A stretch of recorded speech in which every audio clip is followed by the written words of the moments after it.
Características de las dádivas y las ofrendas. Y hoy vamos a hablar otra vez de este tema, otra vez. Otra vez. La lección 7 de hoy se llama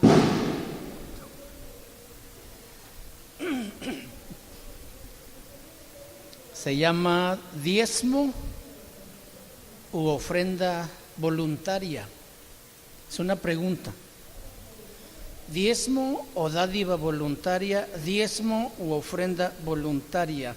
Segunda de Corintios capítulo 9 versículo 6. Si quiere ir conmigo, por favor. Segunda de Corintios 9, 6. Dice la palabra de Dios: pero esto digo, el que siembra escasamente, también segará escasamente. Y el que siembra generosamente, generosamente también segará. Quiero empezar diciéndoles que los servicios de la iglesia deben ser gratuitos y deben estar disponibles para cualquier hermano que tenga una necesidad espiritual. Pero alguien tiene que pagar el mantenimiento de esta iglesia. Alguien tiene que pagar el recibo de la luz, del agua y todo lo demás, de la renta también. Y por eso es muy importante que hoy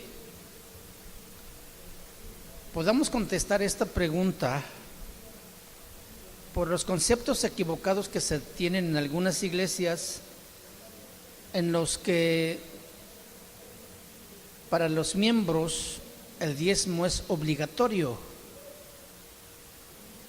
Conozco de iglesias que tienen una relación de miembros, considerándose miembros los que ya han sido bautizados, entran a ser parte de membresía activa de la iglesia, y donde, de acuerdo a esa lista, conforme van entrando allí por la puerta, les van entregando un sobrecito donde obligatoriamente tienen que poner el diezmo de esa semana.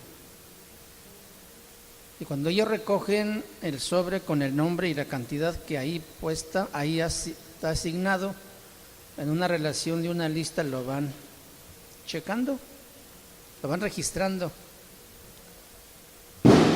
Y algún hermano o miembro de la iglesia que no llegó o que no colocó su diezmo, le mandan un sobre a su casa.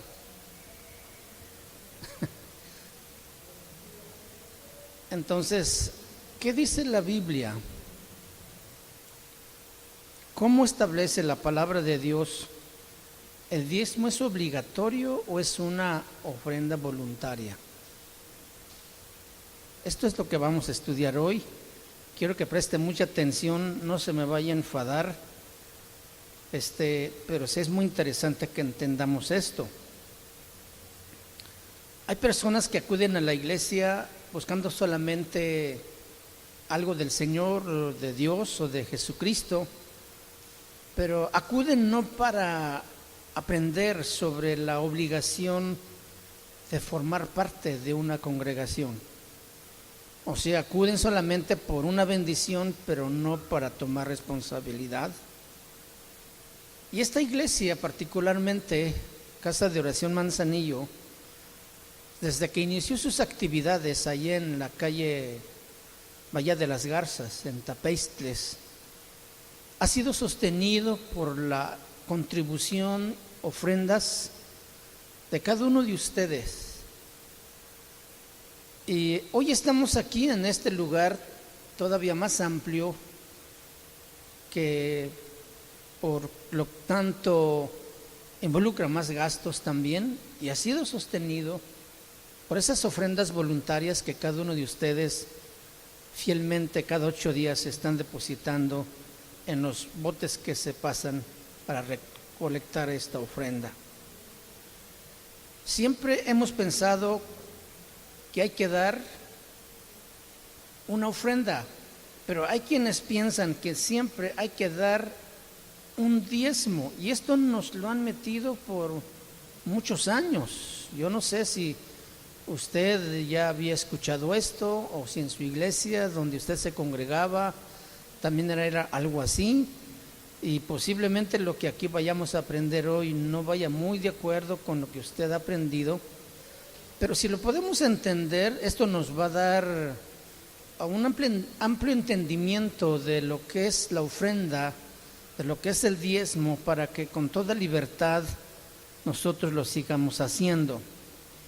A través de los años, muchos cristianos han apoyado el diezmo según el razonamiento de que como los patriarcas del Antiguo Testamento, como Abraham y Jacob, dieron diezmos en cierto momento,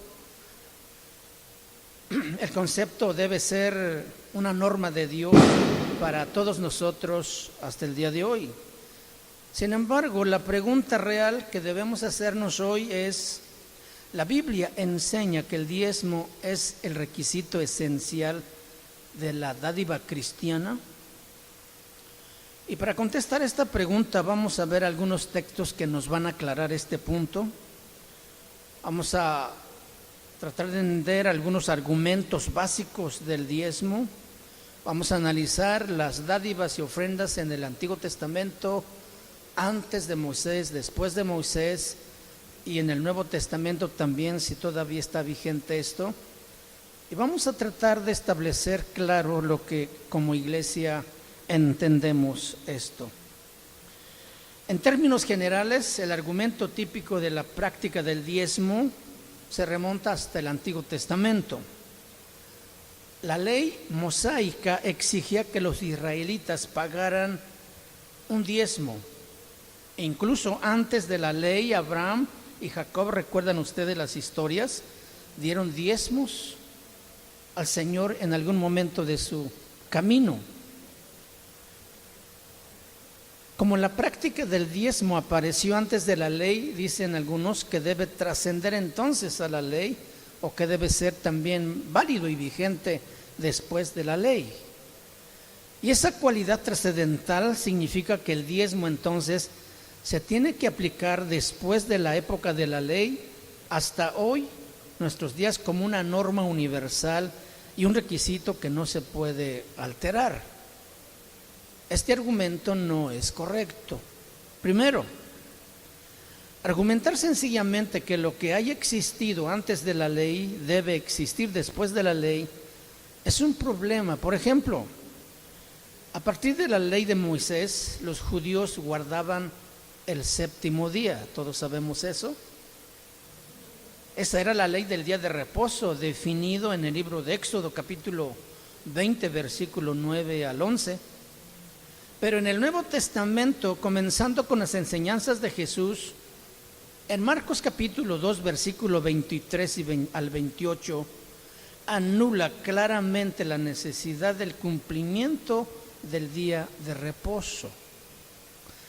Y en el libro de Colosenses, el apóstol Pablo, en su capítulo 2, versículo 16 y 17, dice: por tanto, nadie os juzgue en comida o en bebida, o en cuanto a días de fiesta, luna nueva, día de reposo, todo lo cual es sombra de lo que ha de venir, pero el cuerpo es de Cristo. Y en Romanos 14, versículo 5 dice: uno hace diferencia entre día y otro juzga iguales todos los días. Cada uno esté plenamente convencido en su propia mente. Quiero leer también la cita que anteriormente di en el libro de Marcos, capítulo 2, versículo 23 y 24, que dice de esta manera: aconteció que al pasar él por los sembrados un día de reposo, sus discípulos andando comenzaron a arrancar espigas. Entonces los fariseos le dijeron: mira, ¿por qué hacen en el día de reposo lo que no es lícito? Pero él les dijo: ¿nunca leísteis lo que hizo David cuando tuvo necesidad y sintió hambre, él y los que con él estaban? ¿Cómo entró en la casa de Dios siendo Abiatar sumo sacerdote y comió los panes de la proposición, de los cuales no es lícito comer sino a los sacerdotes, y aún dio a los que con él estaban. También les dijo: el día de reposo fue hecho por causa del hombre, y no el hombre por causa del día de reposo. Por tanto, el Hijo del Hombre es Señor aún del día de reposo. O sea, Jesús está diciendo: lo que yo soy es el cumplimiento de la ley. Aquí termina un tiempo y seguimos con la otra. Yo soy el Señor aún del día de reposo. Cuando nosotros consideramos la existencia del sistema de sacrificios o expiatorios, si pensáramos que esto del diezmo debe estar presente hasta el día de hoy porque era parte de la ley, entonces tendríamos otro problema presente, porque en el sistema de expiatorio surge este problema: las ofrendas de los animales, en las que las personas tenían que traer un animal para ofrecer como sacrificio. Esta ofrenda de animales ocurrió en la época de Abel, ¿se acuerdan ustedes? Génesis capítulo 4, versículo 4. Se estableció este sistema expiatorio más detallado y oficial en la ley de Moisés y existió por el resto del Antiguo Testamento. Pero en el Nuevo Testamento no continuó el ritual de animales y expiatorios, única y sencillamente por la obra consumada de nuestro Señor Jesucristo en la cruz. Hebreos capítulo 9, versículo 11 al 15 y Hebreos capítulo 10, 1 al 14.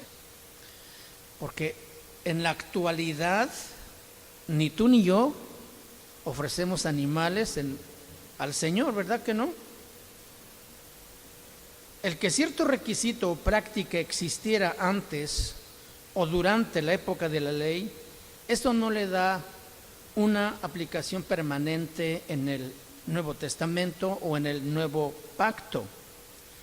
El argumento entonces para el diezmo basado en las prácticas del Antiguo Testamento tienen incluso imperfecciones más graves, porque el diezmo, escuchen bien, porque el diezmo tanto antes como después de la ley implicaban dos cuestiones por separado. Antes de la ley y después de la ley, el diezmo eran cuestiones por separado, eran diferentes. No podemos atribuirle una calificación general a cada acto de ofrenda o dádiva. Si analizamos cuidadosamente el Antiguo Testamento, veremos que el diezmo tenía en verdad elementos de una dádiva u ofrenda voluntaria y además requerida antes de la época de Moisés, como lo tuvo también durante y después de la ley de Moisés. En cuanto nosotros entendamos esta distinción esencial e importante, lo que opera hoy todavía, confío en que veremos claramente que hoy día hacer una cantidad de porcentaje o fijar un porcentaje recomendada a una cantidad y decir que es divinamente establecida, esto no es correcto, porque Dios no lo establece de esa manera.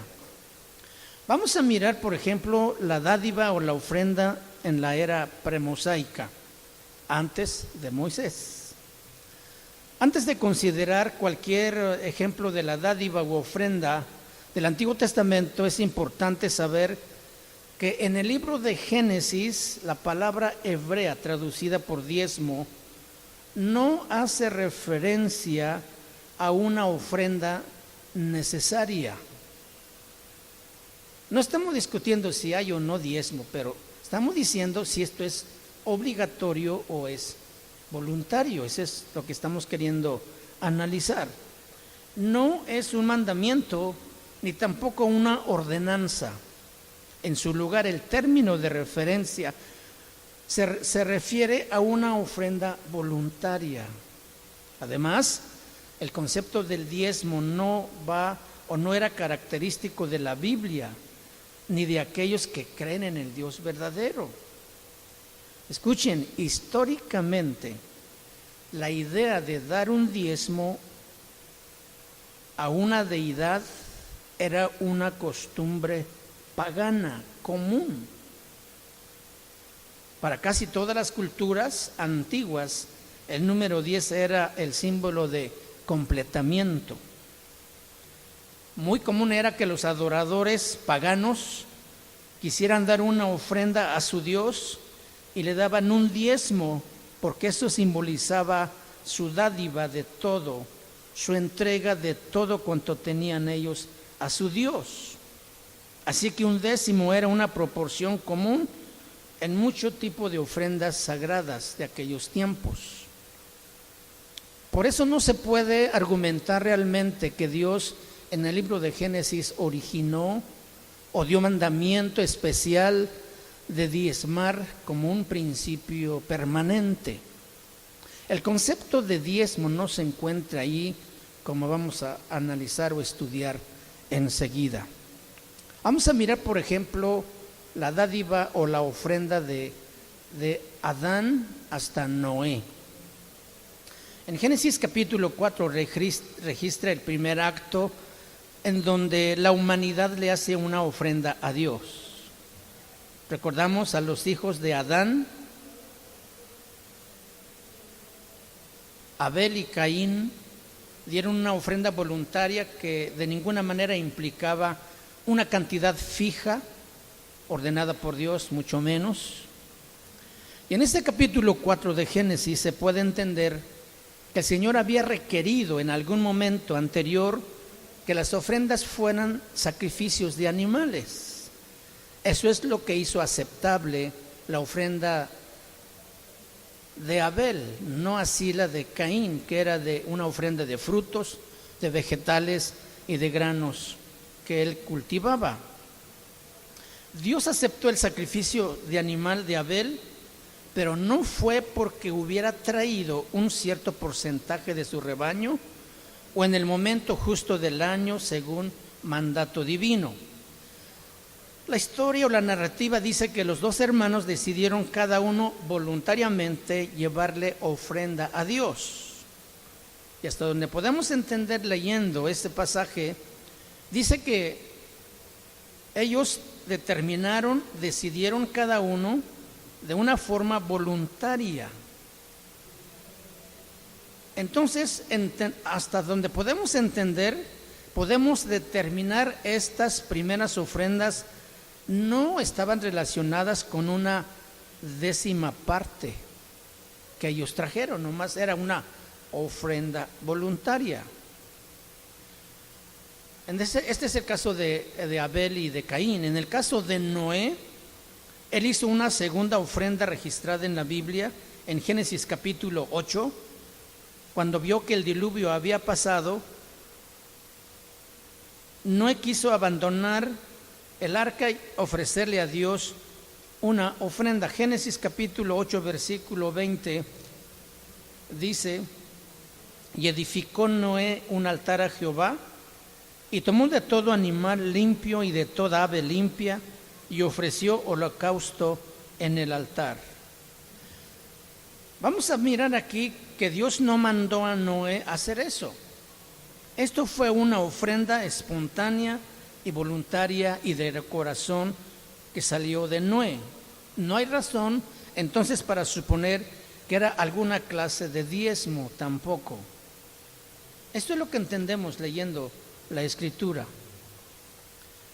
Vamos entonces también a mirar las dádivas y las ofrendas desde Abraham hasta Moisés. Génesis capítulo 12 se encuentra en el versículo 7 la segunda mención más importante de una ofrenda a Dios. Y apareció Jehová a Abraham y le dijo: a tu descendencia daré esta tierra, y edificó allí un altar a Jehová, quien no había aparecido. ¿Quién edificó un altar allí? Abraham. Muy bien, porque Dios se lo pidió. No, él lo puede y quiere expresar gratitud a Dios por las palabras y las promesas que le había dado. Y apareció Jehová a Abraham y le dijo: a tu descendencia daré esta tierra, y edificó allí un altar a Jehová que le había aparecido. Abraham respondió libremente a la promesa maravillosa de Dios de que él sería el padre de una nación, haciéndole una ofrenda. De nuevo, aquí no encontramos una demanda de parte de Dios, no de algún porcentaje estipulado que se deba ofrecer. Abraham sencillamente actuó en gozo y la gratitud de su corazón. En el capítulo 13 de ese mismo libro de Génesis, versículo 18, dice: Abraham pues, removiendo su tienda, vino y moró en el encinar de Mamré, que está en Hebrón, y edificó allí un altar a Jehová. El equivalente hebreo del diezmo apareció por primera vez al final del libro de Génesis, en el capítulo 14, versículo 17 al 20, dice: cuando volvía de la derrota de Kedorlaomer y de los reyes que con él estaban, salió el rey de Sodoma a recibirlo al valle de Sabe, que es el valle del rey. Entonces Melquisedec, rey de Salem y sacerdote de Dios Altísimo, sacó pan y vino y le bendijo diciendo: bendito sea Abraham, el Dios Altísimo, creador de los cielos y de la tierra, y bendito sea el Dios Altísimo que entregó tus enemigos en tu mano. Y le dio a Abraham los diezmos de todo. ¿Le dio qué? Le dio a Abraham los diezmos de todo. Dios había acabado de darle a Abraham una gran victoria y le permitió tomar una cantidad muy valiosa del botín de sus enemigos.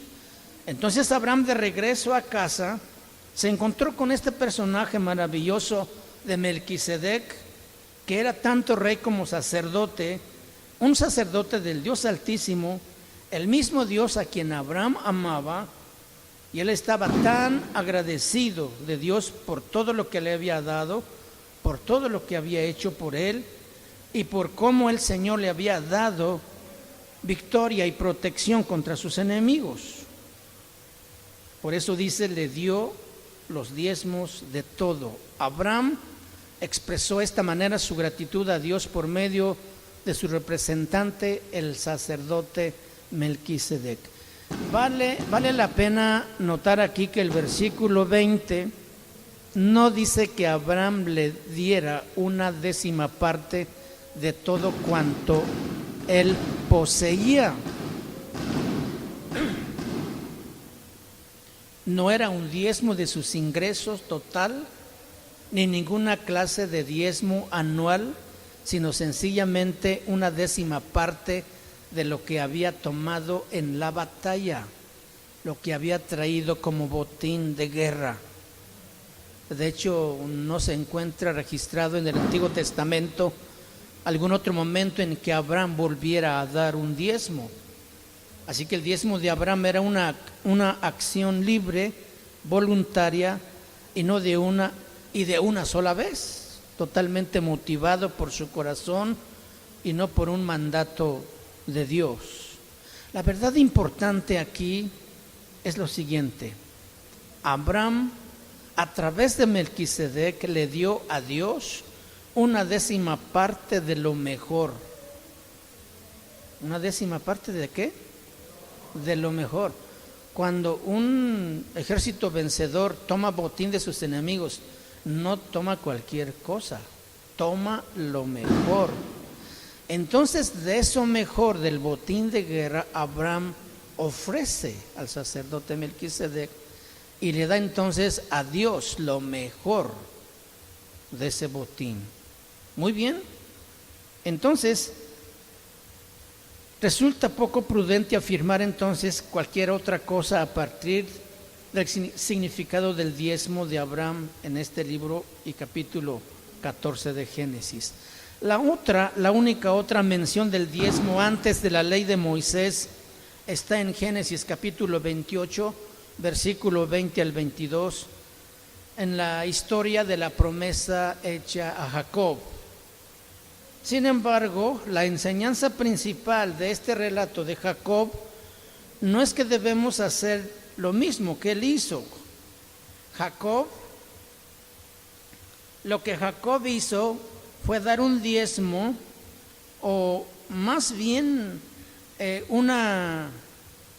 ¿cómo decirlo?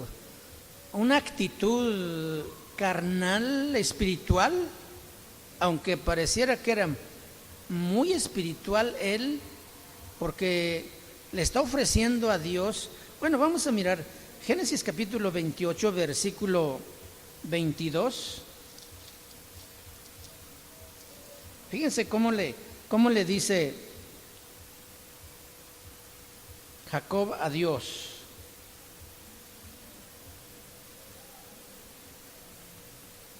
Pero voy a leer el versículo 19, dice 18, y se levantó Jacob de mañana y tomó la piedra que había puesto de cabecera y la alzó por señal y derramó aceite encima de ella. Y llamó el nombre de aquel lugar Betel, aunque Luz era el nombre de la ciudad primero. E hizo a Jacob voto diciendo, escuchen esto, si fuere Dios conmigo y me guardare en este viaje en que voy, y me diere pan para comer y vestido para vestir, y si volviere en paz a casa de mi padre, Jehová será mi Dios. Y esta piedra que he puesto por señal será casa de Dios, y de todo lo que me diere el diezmo apartaré para ti. Este es un voto que está haciendo Jacob, pero lo que está haciendo aquí Jacob no quiere decir que nosotros tengamos que hacer lo mismo, dando un diezmo, sino que deberíamos evitar su carnalidad espiritual, porque este relato que acabo de leer describe en realidad el intento de Jacob de sobornar a Dios. Cuando él le dice, esta piedra que he puesto por señal será casa de Dios, y de todo lo que me diere el diezmo apartaré para ti. Jacob estaba haciendo sencillamente lo que hacían los paganos de aquellos tiempos. Le daban un diezmo a su Dios, pero solamente si él hacía lo que él le pidiera. Jacob estaba tratando de comprar la bendición de Dios en forma de ropa, alimento y de un viaje seguro, según lo que acabamos de leer. Entonces su motivo para dar un diezmo estaba muy lejos de ser sincero. Estaba diciéndole, solamente si tú me bendices, yo voy a apartar mi diezmo, pero si no me bendices, no tengo compromiso de darte nada. Eso lo hacían los paganos igual también.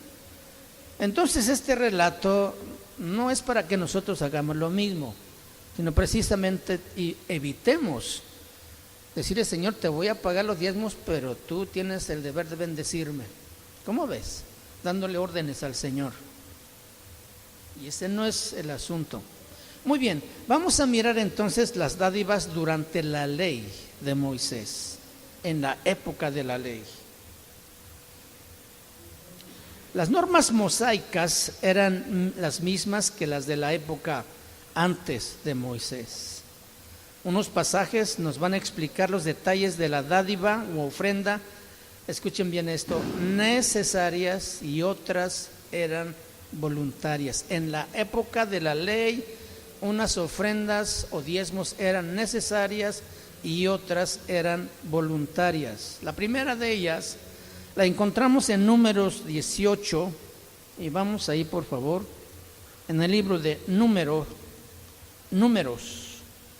capítulo 18, encontramos la ley para los diezmos en cuanto a los levitas. Versículo 25.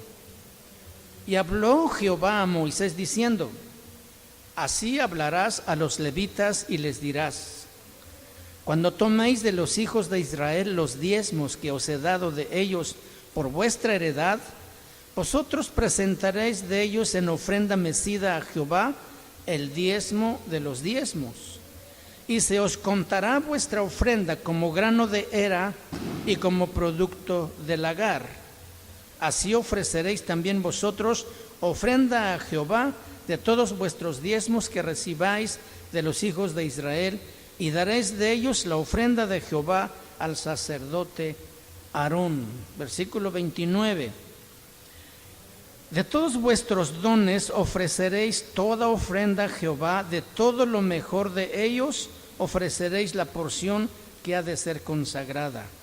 Y les dirás: cuando ofreciereis lo mejor de ellos, será contado a los levitas como producto de la era y como producto del lagar.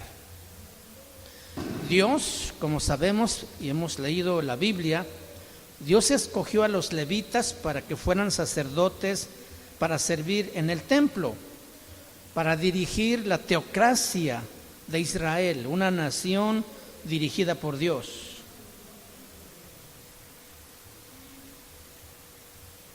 El diezmo era el impuesto del 10% usado para suplir las necesidades de los levitas, porque ellos no habían recibido heredad cuando Moisés reparte la tierra prometida a las 12 tribus de Israel.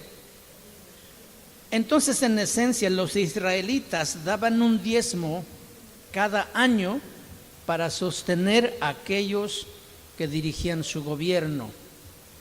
El primer diezmo era una décima obligatoria, porque este era para el sostenimiento de los levitas, ¿sí? De los animales, de los productos del campo, de todas las personas en Israel tenían que traer al año un 10% de eso. Si ellos no daban este diezmo, los judíos estaban robándole a Dios, porque le pertenecía a Él. Y por eso Malaquías 3:8, que ya leímos también en una de las lecciones pasadas, vamos a mirar Malaquías capítulo 3, versículo 8.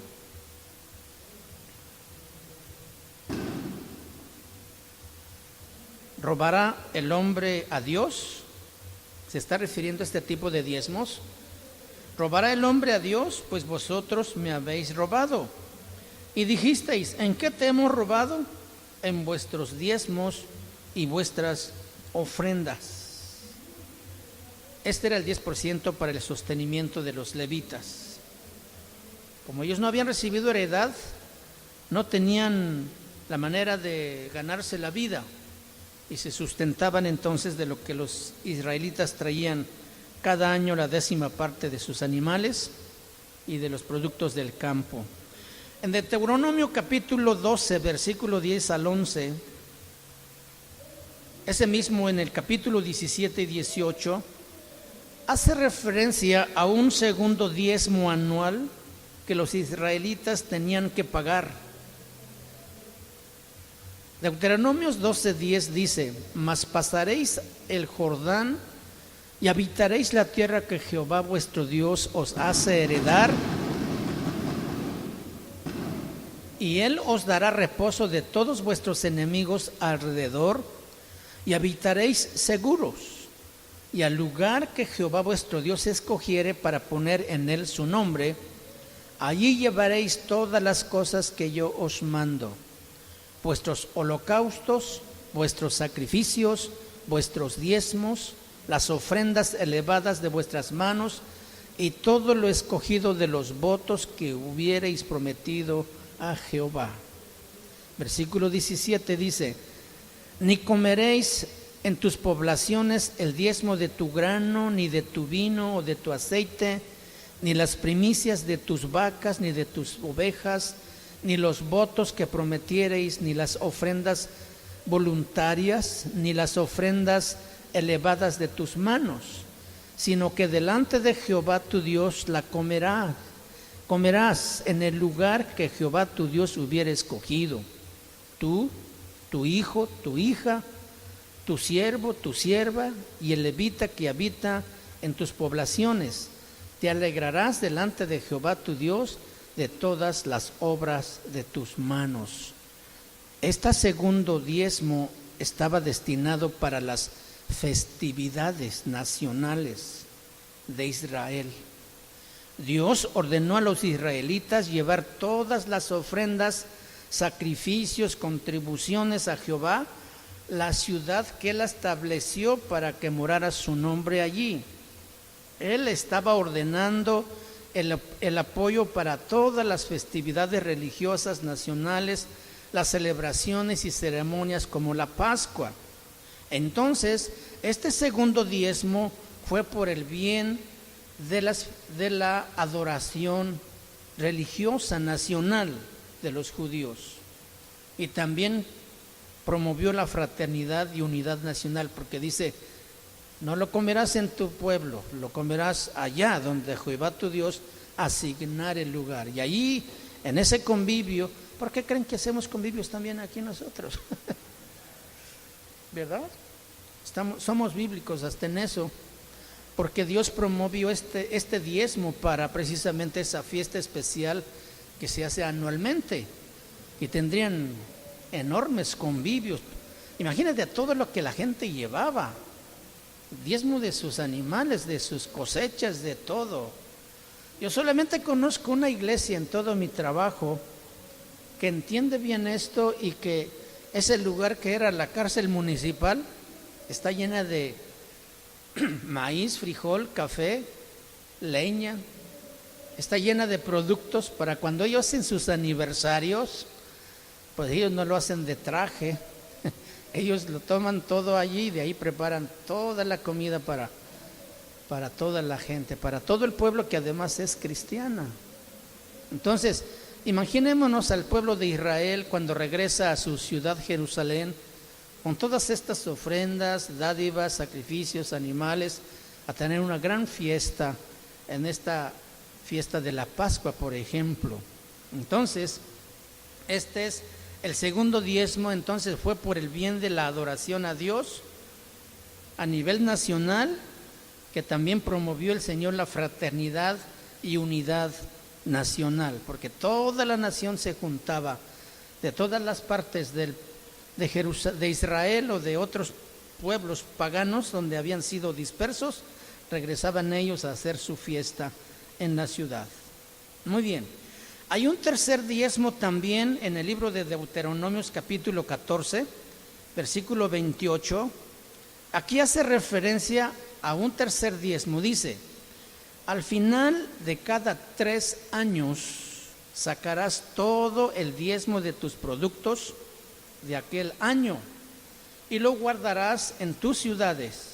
Dice: y este será para el extranjero, el huérfano y la viuda que hubiere en tus palacios, en tus poblaciones, y comerán y serán saciados, para que Jehová tu Dios te bendiga en toda obra que tus manos hicieren.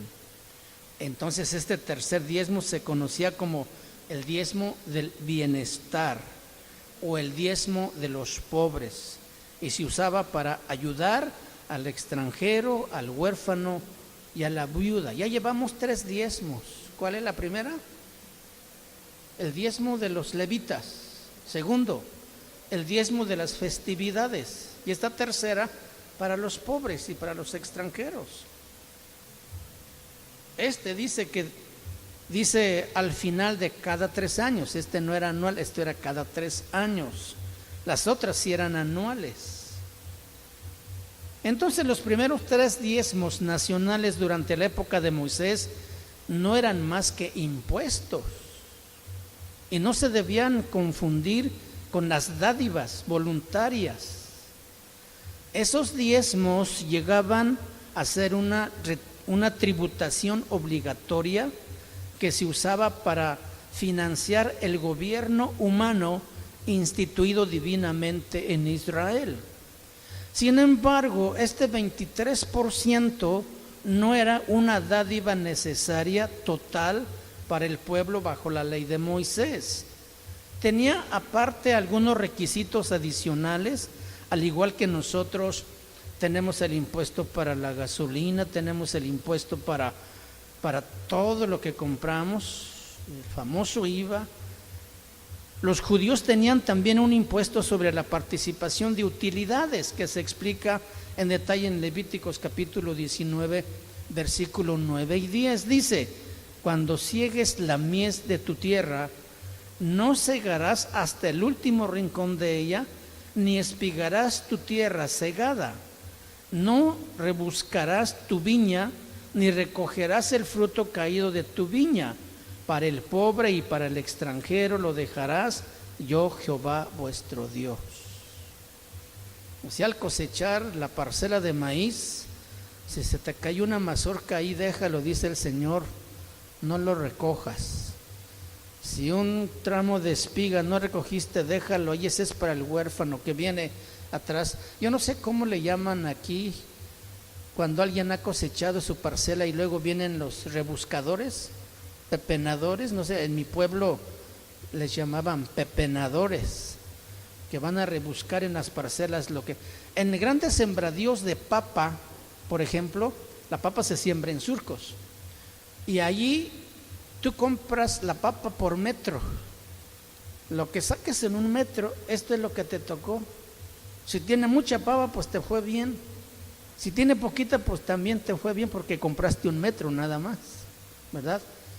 Pero cuando se cosecha esa papa, el dueño pues saca todo su fruto, pero no le rebusca lo que quedó por ahí suelto, lo deja, porque después vienen los demás necesitados del pueblo que saben que están cosechando allá y vienen con sus botes o costales a rebuscar lo que dejó el que está recogiendo el grano. Y eso es una práctica todavía común que yo he visto aquí en Michoacán, precisamente en la cosecha de la papa y del maíz. Pues esto era desde la antigüedad, y esto era parte de un requisito que Dios pone a su pueblo, de no rebuscar en la cosecha, porque para el pobre y para el extranjero lo dejarás, dice. Muy bien, hermanos, entonces tales requisitos constituían un plan de participación en las utilidades para suplir algunas necesidades de los pobres, de los extranjeros o de las viudas. Además, también del impuesto sobre la participación de las utilidades estaba el requisito del reposar la tierra cada 7 años. Éxodo capítulo 23, versículo 10 al 11. Cada 7º año el pueblo tenía que perder las ganancias normales de todo un año, de modo que el suelo, la tierra, pudiera rejuvenecer y recobrar su vigor. La tierra reposaba y pues el dueño perdía eso. ¿Pero por qué? Porque él confiaba que Dios podría darle mucho más fruto con una tierra renovada. ¿Qué es lo que hacen hoy en los sembradíos? ¿Verdad que no hacen descansar cada 7 años? Al contrario, le meten tantos químicos que si pueden hacer 2 cosechas al año, pues mejor. Y por eso la tierra está como está. Está deteriorada porque no le han dado descanso y pues no hay fruto, no hay buena producción porque no se ha respetado la ley que el Señor dio. Entonces, aquí está el reposo de la tierra. Hay otro también. Después estaba otro tercio anual de un impuesto para el shekel, le llamaban ellos, del templo, y se usaba para financiar el mantenimiento del templo, ¿sí? Así que los judíos se les exigía que proporcionaran un diezmo primero para los levitas, para las festividades religiosas, diezmo para los pobres, impuesto para la participación de utilidades, el reposo de cada 7 años de la tierra y para el templo. Eso era mucho. Eso era según la ley de Moisés. Imagínate que nosotros queramos hacer lo mismo hoy. Pues ¿de dónde, no? Está complicado. Todo esto que ellos tenían que dar suma más de 25% de impuesto anual sobre la renta para el gobierno teocrático de Israel. Era mucho más que 10%, que muchos creyentes erróneamente cifran o citan para reforzar su argumento para el diezmo necesario hoy en estos días. Estas eran las dádivas necesarias, obligatorias. Vamos a mirar las dádivas voluntarias. Las dádivas voluntarias bajo la ley de Moisés se hacía además de las dádivas necesarias, o sea, todavía más. Y al igual que antes de Moisés, las dádivas voluntarias eran proporcionadas generosamente. ¿Sabe por qué? ¿Sabe usted por qué la nación de Israel es tan rica? ¿Sabe por qué ellos han hecho florecer el desierto? Porque es un desierto donde está la nación, pero a través de sistemas tecnológicos avanzados que ellos han inventado además, la mayoría de los científicos de la tierra son judíos.